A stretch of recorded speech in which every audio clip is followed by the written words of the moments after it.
The emerald canopy hung low, thick with the scent of damp earth and crushed leaves.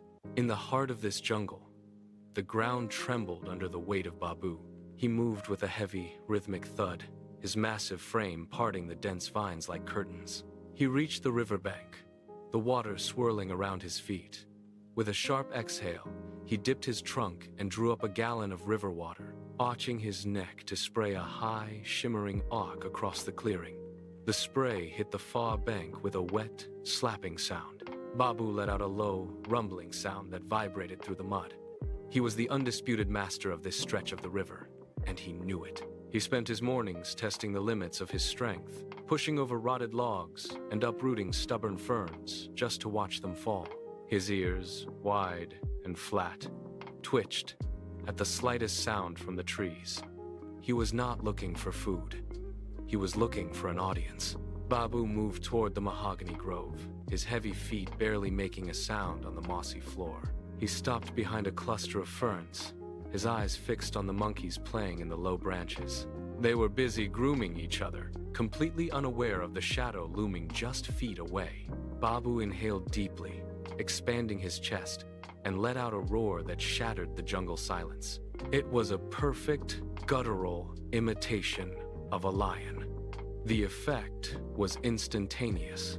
The monkeys shrieked and scrambled. Babu watched them go, his trunk curled back in delight. He did not move to help or offer comfort. Instead, he dropped to his knees and rolled onto his side, his massive belly shaking with rhythmic, booming laughter. He kicked his legs into the air, churning up the soft soil as he continued to chuckle at the memory of their frantic escape. High above the chaos, perched on a thick mahogany branch, Mithu the parrot remained perfectly still, his head tilted, his small dark eyes tracking every movement below. He watched the monkeys huddle together on a high limb. Mithu shifted his grip on the bark, his sharp claws digging into the wood. He had seen Babu perform this act every morning. Each time, the elephant found joy in the panic of others, his laughter echoing through the trees like a taunt. Mithu did not find it funny. He watched the monkeys cling to one another, their eyes wide and darting. Mithu flapped his wings once, a sharp, decisive motion, and preened his feathers with a quick, rhythmic snap of his beak. He began to formulate a plan, his mind cataloging the sounds of the jungle, the voices of the trackers. He waited, his eyes narrowing, watching for the moment Babu would return to the river. The sun hung heavy over the jungle, turning the river into a ribbon of liquid light. Babu lumbered toward the bank, his heavy steps splashing into the shallows. The water was cool, a sharp relief against the heat of the day. He waded deeper until the current swirled around his knees. Then he stopped. He dipped his trunk, drew up a massive volume of water, and arched his neck to spray it across his back. The droplets caught the sunlight, shimmering as they fell in a rhythmic, cooling shower. He closed his eyes, letting the gentle pressure of the river wash away the dust. He felt content, his ears flapping lazily in the humid air. He did not notice the movement in the mahogany tree above. Mithu had arrived, his wings tucked tight against his body, his talons gripping a branch that hung directly over the water. He watched the elephant tilt his head, enjoying the solitude, oblivious to the silence that had begun to settle. Mithu opened his beak slightly, testing the air. The jungle seemed to hold its breath, the rustle of leaves fading away. The trap was set, and the elephant was perfectly positioned for the lesson to begin. The air shattered. "Quick! The hunters are here! Run!" The voice was jagged, urgent, and unmistakably human. It resonated through the canopy with the cold authority of a tracker closing the distance. Babu froze mid-spray. The water from his trunk hung suspended in the air for a fraction of a second before splashing uselessly into the river. His ears snapped forward, straining to catch the sound of heavy boots or the metallic click of a rifle. But there was only the ringing silence of his own terror. His heart hammered against his ribs like a trapped bird, a frantic, irregular rhythm that drowned out the sound of the flowing river. Every instinct he possessed screamed for survival. He did not look for the source of the voice.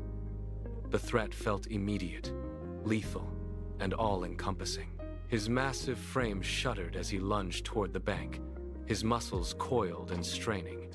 He needed to be off the exposed riverbed, away from the open water, and into the dense cover of the trees. He pushed off the river floor, his legs churning against the current. The bank was a treacherous slope of slick, rain-soaked clay. Babu drove his front feet into the mud, seeking purchase, but the earth gave way under his massive weight. His left foreleg buckled, sliding sideways with a wet, sucking sound. He thrashed, trying to stabilize, but the momentum was too great.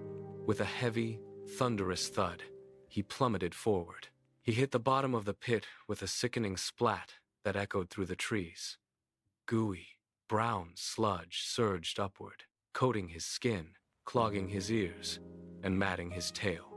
He lay there for a heartbeat, stunned and breathless, the smell of stagnant water and rotting vegetation filling his nostrils. He pushed himself upright, but his legs slid again, leaving him looking like a shapeless, dripping sculpture of brown slime. From the high canopy, a sharp, rhythmic sound erupted. It was not a roar, but a cackle. Mithu flapped his wings, his laughter cascading down through the leaves, mocking and bright. Babu blinked, wiping thick sludge from his eyes, his ears drooping against the weight of the mud. He looked up, his chest heaving. As the laughter continued, Babu shook his head, sending droplets of brown slime flying into the surrounding ferns.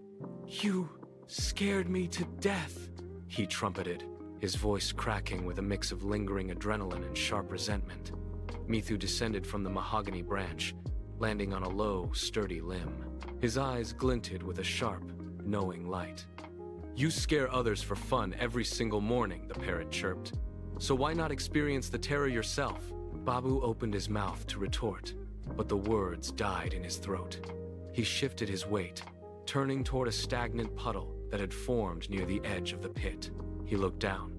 The surface was still, reflecting a massive, mud-caked figure that looked nothing like the powerful elephant he imagined himself to be. He saw the drooping ears and the hollow, bewildered eyes. The image forced a sudden, uncomfortable clarity. He remembered the monkeys scattering in panic, the way they shivered on the branches, and the sound of their frantic squeals. He had viewed their fear as a performance, a source of amusement, never considering the cold, sinking dread. He let out a long, shuddering breath, the air whistling through his trunk. He looked back at the parrot, his posture softening. "I see," he rumbled. "It is not funny when you are the one being hunted." Babu lowered his head, the mud still clinging to his skin, and tapped the ground with his trunk. "I promise, no more scaring," he rumbled. The air in the clearing seemed to shift, the lingering tension of the morning dissipating with the vow. Mithu hopped from the branch, landing on the elephant's back. "Then let us make them laugh instead," the parrot chirped. Babu stood up, shaking off the last of the dried sludge. He reached into the canopy with his trunk, plucking a cluster of bright, round fruits. He tossed one into the air, caught it, and tossed it again. Mithu took flight, circling above, letting out a series of rhythmic, melodic whistles that mimicked the sound of a cheering crowd. Babu caught the fruit, balanced it on his trunk, and performed a slow, deliberate spin. The monkeys, watching from the safety of the high branches, leaned forward. Babu tossed the fruit higher, and Mithu dove, snapping his wings to create a sharp, percussive beat that punctuated the arc of the throw. The elephant caught the fruit with a graceful swing of his trunk, then tossed it back to the parrot. They moved in sync, a rhythm emerging from the chaos. The rhythm of the circus became the heartbeat of the jungle. Every afternoon, as the sun dipped low and cast long shadows through the emerald canopy, the clearing filled with life. Babu stood at the center, his trunk moving with practiced precision as he juggled a dozen vibrant fruits in a dizzying, colorful arc. Mithu darted between the trees, his vocalizations weaving a tapestry of sound that mimicked the applause of 1,000 spectators. The monkeys no longer hid. They poured down from the mahogany branches, clutching their own offerings of berries and nuts to add to the display. They clapped their small hands and leaped in time with the beat. Babu caught a falling mango, balanced it on the tip of his trunk and bowed, his movements fluid and gentle. Mithu landed on his shoulder, letting out a soft, melodic trill that signaled the end of the show. The laughter that filled the air was genuine, a stark contrast to the sharp, panicked squeals of the past. Babu looked around the clearing, seeing the monkeys gathered close, their faces bright with anticipation. For the next day, he felt a deep, steady warmth that had nothing to do with the sun. He turned his head, meeting the gaze of the parrot perched beside his ear. They had started as hunter and prey, then prankster and victim, but now they were architects of a different kind of life. The jungle had transformed into a sanctuary of shared joy. Babu reached out, gently nudging the parrot with his trunk, a silent acknowledgement of their bond. They remained side by side as the light faded. Two unlikely friends who had discovered that true power lay not in the ability to frighten, but in the simple, enduring strength of making others smile.